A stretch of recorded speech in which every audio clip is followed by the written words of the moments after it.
Magandang hapon po. Naudot po ang maraming flights sa buong mundo dahil sa abiso ng Airbus na i-ground o wag paliparin ang kanilang 6,000 A320 jets. Kailangan po kasi nila mag-update ng software para hindi maapektuhan ng matinding radiation ng araw. Libu-libong pasahero apektado sa mga kanseladong flight, gaya rito sa Pilipinas. At mula sa NAIA Terminal 3 nakatutok live, si Nico Wahe. Nico, ano ang sitwasyon dyan? Pia, Ivan, marami pa sa ating mga kababayan ang apektado nitong technical issue sa mga eroplano na kailangan ng software update. Nasa 14,000 na mga pasahero sa buong bansa ang apektado dyan. Itong mga eroplano, ito yung mga Airbus A320 at Airbus A321. Nasa 78 na domestic flights ang nakansela ng dahil dito. Ang OFW galing Singapore na si Jayan, hindi makalipad pa Tuguegarao para umuwi sa Santa Ana, Cagayan. Nag-rebook siya ng 12:55 na flight pero noong nasa eroplano, pinababa raw ulit sila. Naiiyak na lang po ako kasi ngayong sa ganitong oras po sana nandun ako, kasama ko na yung mag-ama ko . Pero andito ako nai-stress. Cancel din ang 10 a.m. flight pa Jensen ni Sudsi na uuwi sa Sarangani. First option is December 1 kami ang flight supposedly namin. So after mga 30 minutes may na-open na flight, so gigrab namin yung from Manila to Davao. Kinuha na niya ang flight pa Davao mamayang alas 11 ng gabi at tsatsagain na lang daw ang 7 oras na land travel pa Jensen para makarating ng Sarangani. Kabilang sila sa 14,000 pasahero sa buong bansa na apektado ng global technical issue ng European plane maker na Airbus sa kanilang A320 jets. Sa Pilipinas, 78 domestic flights ang nakansela. Right now, from the top of our head, this is new. It hasn't happened before. But of course, the manufacturers always give airlines action orders, and of course, the authorities give airworthiness directives. Again, our apologies to our passengers who were affected because of this flight cancellation, and for those whose flights were delayed because of this system or software update. Hindi bababa sa 70 eroplano mula sa Philippine Airlines, Cebu Pacific at AirAsia Philippines ang apektado ng software update. 2 oras daw ang tagal ng software update kada eroplano. Nag-alok na ng free rebooking at refund ang mga airline. Nag-deploy rin sila ng mas malalaking aircraft para sa mga naapektuhang pasahero. Ang A320 jet ng European plane maker na Airbus ang isa sa mga pinakaginagamit na eroplano sa daigdig. Sa anunsyo ng kumpanya, kailangang i-ground ang 6,000 A320 jet sa buong mundo. Katumbas yan ng mahigit kalahati ng global airline fleet ayon sa industry sources. Pati mga A318, A319 at A321 models ng Airbus hindi pinalipad. Ayon sa Airbus, kailangang i-update ang kanilang software para hindi makurap ang flight data dahil sa epekto ng solar radiation. Isa raw sa nakitang papalyayang elevator and aileron computer na kumokontrol sa paglipad ng eroplano. Ayon sa Airbus, ganyan na nangyari sa A320 ng isang flight mula Mexico patungong New Jersey noong Oktubre na nagkaaberya at biglang bumaba ang altitude o taas ng lipad kaya nag-emergency landing sa Tampa, Florida. Nasa 15 hanggang 20 sakay ng flight ang na-ospital. Pinakamalaking operator ng A320 jet sa mundo ang American Airlines na nagsabing mahigit 300 eroplano nila ang kailangang ayusin. Nataon pa man ding Thanksgiving holiday sa Amerika kaya maraming pasahero ang apektado. Kung ang ibang airline tatagal daw ng ilang araw ang upgrade, ang software update naman sa fleet ng isang Colombian airline posibleng umabot ng hindi bababa sa 10 araw. Aabot sa 70% ng kanilang fleet ang apektado. Ivan, sa tansya ng DOTR at ng mga airline, matatapos ang software update sa mga apektadong eroplano bukas ng tanghali. Yan muna latest mula rito sa NAIA Terminal 3. Balik sa iyo, Ivan. Maraming salamat, Nico Wahe.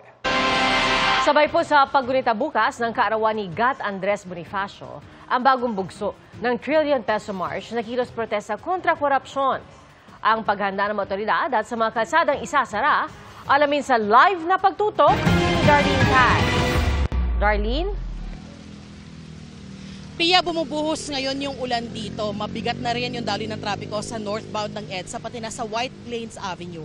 Pero nananatiling mahigpit yung pagbabantay ng mga pulis. Kahapon pa naka-full alert status yung mga otoridad para sa mga gagawing kilos protesta bukas. Kumpara sa mga rally noong September 21 at November 16 hanggang 17, asahan daw ang mas mahigpit na pagbabantay sa mas maraming lugar bukas. Sa Metro Manila, 17,100 personnel ang idineploy ng NCRPO. Ngayon po, meron na tayong negotiators, may monitoring team, may arresting team. Mas dinagdagan natin yung ating mga medics. Meron tayong koordinasyon sa mas maraming ahensya. May ilang tent at portalet nang nakapwesto sa EDSA People Power Monument. May mga pulis na ring nagbabantay dito. Normal naman ang sitwasyon at business as usual pa sa Luneta at Quirino Grandstand.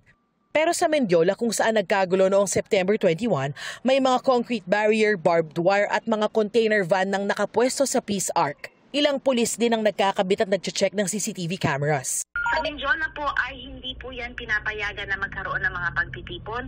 Ang maaari lamang po na magkaroon ng mga rally or yung mga pagtitipon is yung mga freedom parks natin gaya po ng Liwasang Bonifacio. Kaninang umaga, may mga nag-rally sa Liwasang Bonifacio.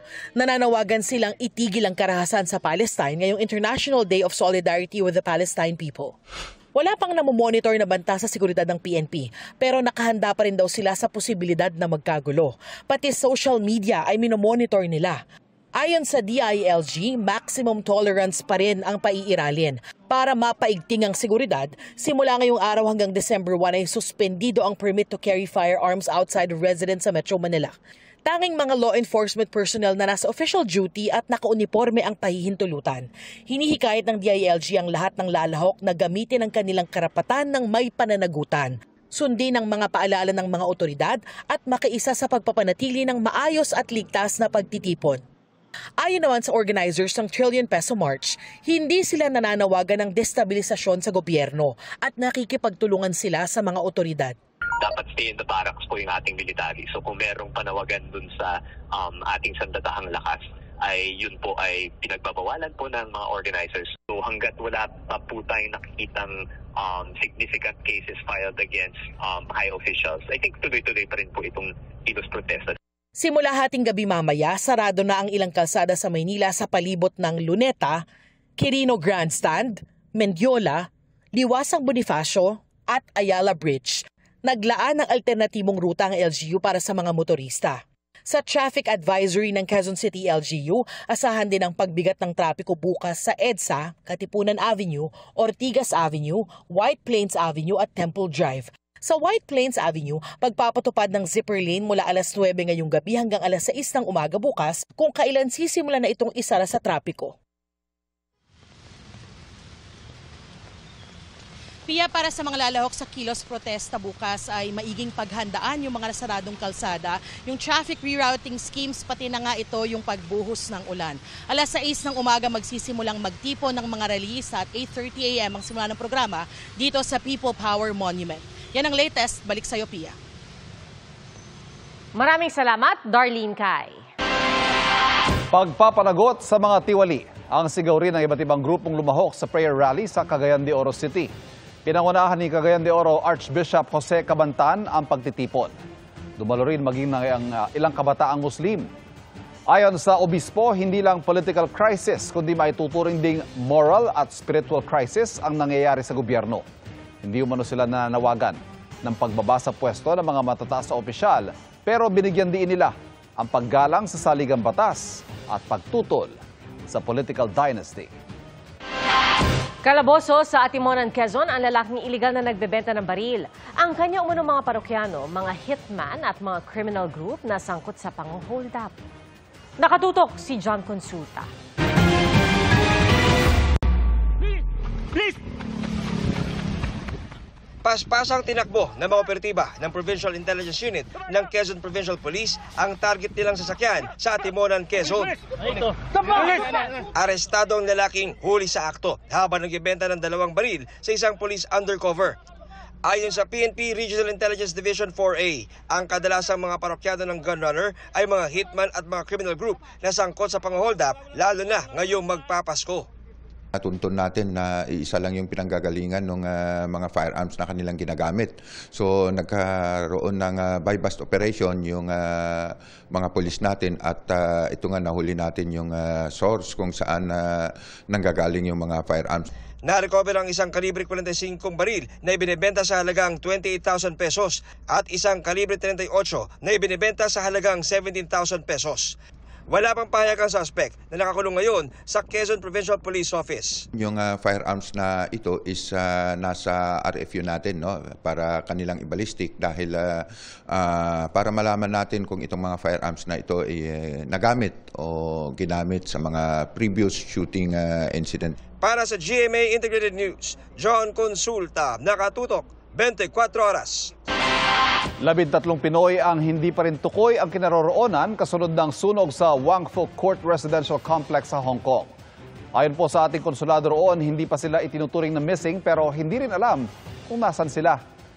Isa naman ang napaulat na nawawala at hindi makontak, habang isa ang kumpirmadong sugatan. Umiral na ang 3 araw na pagluluksa sa Hong Kong dahil sa trahedya. Isa sa mga OFW nakaligtas si Karen Dadap. Anya, wala siyang narinig na fire alarm at nalaman na lang niya na may sunog nang tawagan siya ng kanyang employer. Doon na siya dali-daling bumaba kasama ang 5 taong gulang na alaga mula sa ikasyam na palapag. Sarado po lahat, tahimik yung alaga ko namin ng TV.